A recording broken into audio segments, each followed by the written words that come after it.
Welcome back. So now let's talk about what is a conjecture. A conjecture is like a hypothesis that a scientist might come up with.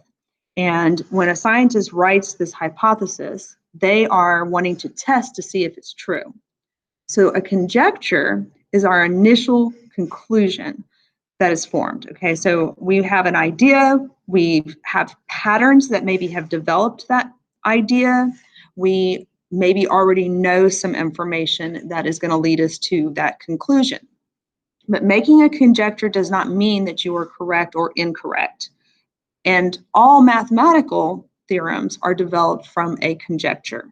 And we have to determine whether or not it is true or false. And if you can develop a counterexample, then you have proven that it is false. So when we are also wanting to find a pattern, we sometimes want to look at the numbers, especially since we're talking mathematics here.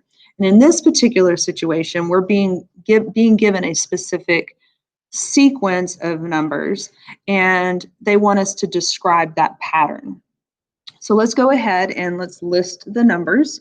And it doesn't hurt to also put them in a table format. And we'll talk about that here in just a second.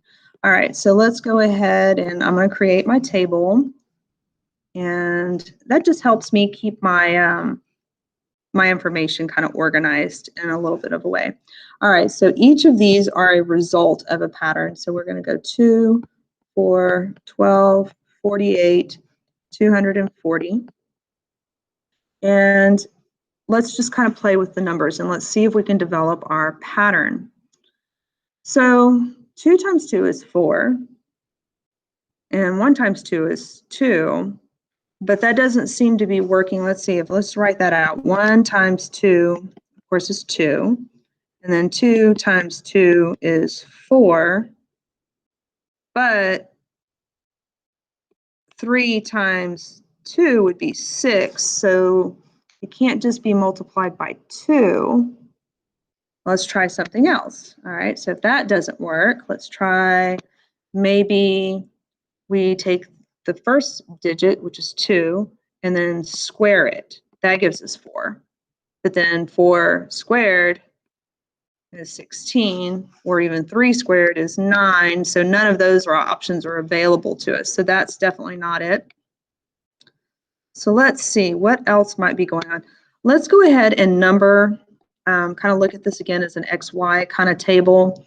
So this was our first term, second term, third term, fourth term, fifth term, and of course it wants us to find the sixth term of this sequence and pattern. So far, we're not really finding much. We do see 1 times 2 does give us 2. And we did decide that 2 times 2 gave us 4. And then our pattern fell apart at the 3. So let's see what else is going on here.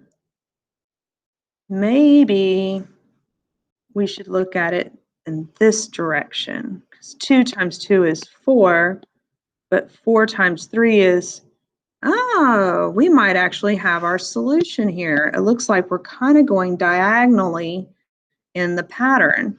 So let's put 4 here. So 4 times 3 is 12. Does that keep working?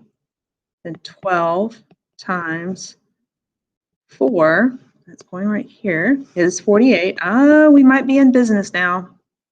And then let's try 48 times 5, 240. I would say we've got a pretty good pattern going.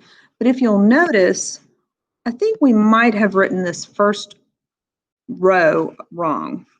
Because if you'll notice our values here, 5, 4, 3, 2, that should probably be 1. So let's go back here and switch those around. So instead of 1 times 2, it'll be 2 times 1. And if we thought about it and actually put in a 0 place, like here goes 0, that probably was also 2. So it would have been 2 times 1 is 2, 2 times 2 is 4, and we could have continued on with our sequence here. All right, so now we have our values here, 1, 2, 3, 4, 5, and 6. So let's determine what the next item in our sequence would be. So we're going to take our 240, multiply that by 6, 1, 2, 3, 4, 5, and 6 for 1,440. I would say that is our answer. That is the conjecture that we're making, that was our pattern in the next entity or item in our sequence. I hope that helps clear some stuff up.